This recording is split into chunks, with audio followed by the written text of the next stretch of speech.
आज बात करेंगे एनपीए अकाउंट के बारे में। एनपीए अकाउंट होता है क्या है? जनरली आपने बहुत नाम सुना होगा इनका, आसपास से शब्द घूमते रहते हैं। एनपीए क्या है? एनपीए इस बैंक का इतना एनपीए, उसका इतना है। तो एनपीए लोन क्या होते हैं, आज इसी में बात करने वाले हैं। इससे किसको कितना प्रभाव पड़ता है, अपने कस्टमर को कितना पड़ता है, बैंक को कितना पड़ता है, देश की इकोनॉमी यानी अर्थव्यवस्था में कितना प्रभाव पड़ता है, कौन कौन से कारण से एनपीए होते हैं अकाउंट, कौन कौन सी बैंक हैं जो एनपीए के बोझ को ढो रहे हैं और क्यों हर साल इंक्रीज हो रहे हैं एनपीए अकाउंट। सो आइए जानते हैं इन सारे सवालों के जवाब। नमस्कार दोस्तों, मैं हूं शैलेंद्र और स्वागत है आपका मार्केट मिस्ट्री चैनल में। आज बात करेंगे एनपीए अकाउंट के बारे में। ये एनपीए अकाउंट होते क्या है, एनपीए मतलब लोन होते क्या है। सबसे पहले बात करें तो एनपीए का फुल फॉर्म होता है एनपीए का नॉन परफॉर्मिंग एसेट्स। ये एनपीए होता क्या है? एनपीए नॉन परफॉर्मिंग एसेट्स क्या होता है? जब कोई व्यक्ति बैंक से लोन लेता है और उसको समय से नहीं भरता या समय अवधि खत्म होने के बाद या 3 महीने गुजरने के बाद भी पैसा नहीं भरता है, तो ऐसे अकाउंट को बैंक एनपीए में डाल देती है। मतलब ऐसी एसेट्स जो बैंकों के लिए कोई फ़ायदा नहीं पहुंचा रही। पहले एसेट्स जान लेते हैं। एसेट का मतलब वो होता है जो ऐसी कोई एसेट है, यानी ऐसी कोई चीज़ जिससे आपको इनकम हो रही हो। जैसे आपका बिजनेस है, आप उस बिजनेस से आपको पैसा आता है, यानी बिजनेस आपके लिए असेट्स है। सो ऐसे बैंकों के लिए ये लोन असेट्स होता है, क्योंकि बैंक जब लोन देती है तो उससे ब्याज आता है, तो बैंक की इनकम होती है, तो बैंकों के लिए असेट्स है। इसलिए बोलते हैं नॉन परफॉर्मिंग असेट्स, यानी जो असेट उन्होंने दिए वो परफॉर्म नहीं कर रही, उससे कोई इनकम नहीं हो रही। बैंकों को इससे होने वाली आमदनी, इससे होने वाली आय रुक जाती है और ऐसे लोन जो एनपीए हो जाते हैं तो बैंकों को भारी नुकसान हो। लोन एनपीए कब होता है? जब बैंक लोन देती है तो उसको चुकाने के लिए 3 महीने का समय देती है। आपने पहले महीने अगर किस्त नहीं चुकाई तो बैंक आपको दूसरे महीने फिर बोलेगा बैंक किस्त चुकाने के लिए। आपने दूसरे महीने भी नहीं चुकाई, फिर तीसरे महीने बैंक बोलेगा आपको। आपने तीसरे महीने भी किस्त नहीं चुकाई, कंटिन्यू 3 महीने गुजर जाने के बाद अगर आप किस्त नहीं चुकाते तो ऐसे अकाउंट एनपीए हो जाते हैं।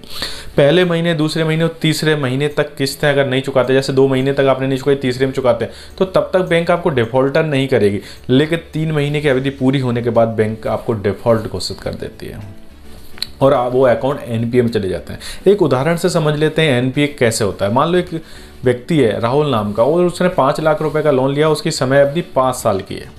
अब उसको जो भी बैंक के ब्याज और उसके कैलकुलेशन के हिसाब से उसकी किस्त जो बनती है वो 10 तारीख को आती महीने की। अब पहले महीने में 10 तारीख को किस्त आई, उसने नहीं भरी किसी कारण से। अगले महीने फिर 10 तारीख को किस्त आई, बैंक ने अप्रोच किया, नहीं भरी। फिर 3 महीने तक आया, 3 महीने हो गया, तीसरी किस्त आई, बैंक ने अप्रोच किया, उसने फिर से पेमेंट नहीं किया।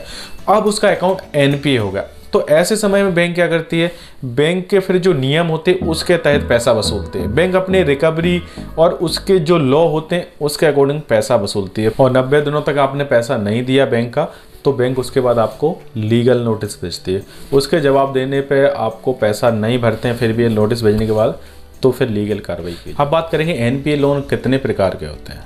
ये एनपीए कितने प्रकार के होते हैं, तो इसमें बेसिकली 3 कैटेगरी में डिवाइड किया गया इनको। एक होता है सब स्टैंडर्ड एसेट्स। सब स्टैंडर्ड एसेट्स में क्या होता है, कोई व्यक्ति एनपीए करता है, यानी कोई लोन एनपीए होता है 3 महीने तक, तो अगर वो पैसा साल भर के 81 साल के अंदर भरता है या 1 साल तक बच जाता है तो उसको सब स्टैंडर्ड एसेट्स के अंदर लाते हैं। वो पैसा 1 साल के अंदर पूरा जमा हो जाता है, तो ऐसे लोन को सब स्टैंडर्ड एसेट्स की कैटेगरी में रखते हैं। इसमें नेक्स्ट पॉइंट होता है डाउटफुल एसेट। डाउटफुल एसेट में क्या होता है कि कोई अकाउंट एनपीए जब होता है और उससे बैंक जब अप्रोच करती है तो वो व्यक्ति यानी वो कस्टमर बार बार बैंक को बोलता मैं पैसे दे दूंगा, लेकिन देता नहीं है। तो ब्याज भरता है उसका लोन का और ना ही पैसे देता है, तो ऐसे कस्टमर डाउटफुल में रहते हैं, तो ये बैंक के लिए डाउटफुल एसेट कहलाती है।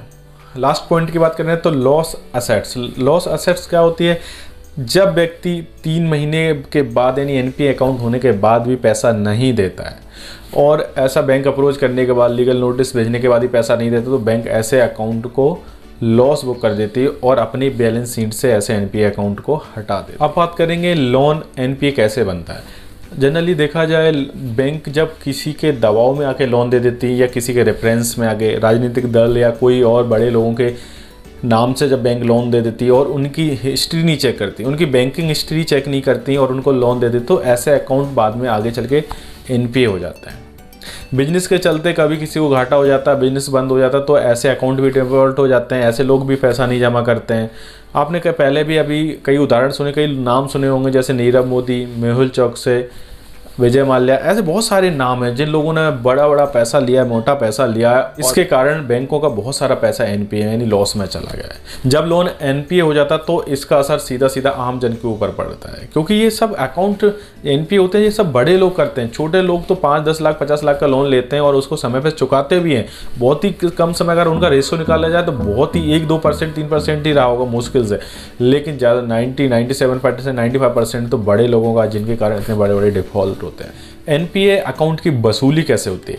एनपीए अकाउंट की वसूली जनरली बैंक जिनको कर्ज देती है उन कर्जदारों की संपत्ति अगर कोई गिरवी रखी तो उससे वसूल करती है। सोना अगर गिरवी रखा है, गोल्ड लोन लिया तो वो करती है। किसी ने होम फाइनेंस, जैसे घर खरीदते हैं, होम लोन लेते हैं तो घर गिरवी रखा रहता है, उसके कारण भी घर बेच के भी पैसा वसूलती है। जब बड़ी कंपनियां होती हैं जो बैंक को डिफ़ॉल्ट करती है, जो लोन को डिफ़ॉल्ट करती हैं और बैंक उन्हें अप्रोच करती है तो वो पैसे नहीं देती, तो बैंक एनसीएलटी को अप्रोच करती है। एनसीएलटी यानी नेशनल कंपनी लॉ ट्रिब्यूनल। इसकी मदद से बैंक उन कंपनियों की संपत्ति और लैंड जो भी रहते हैं उनको बिकवा के पैसा वसूल करती है। भारत में एनपीए का ग्राफ बढ़ता ही जा रहा है। पिछले 3 साल के अगर रिकॉर्ड देखें तो हर साल ग्राफ बढ़ता जा रहा है एनपीए का। अभी कोविड के बाद से तो और ज़्यादा ही बढ़ गया। कई बिजनेस बंद हुए, कई बैंकें बंद हुई, कई कंपनियां बंद हुई। इसके कारण इतना सारा एनपीए हो गया, इतने सारे लॉस हो गए बैंकों को, तो उसके कारण इकोनॉमी में भी बहुत परेशानी है। इसके कारण ब्याज भी थोड़े से महंगे हो गए।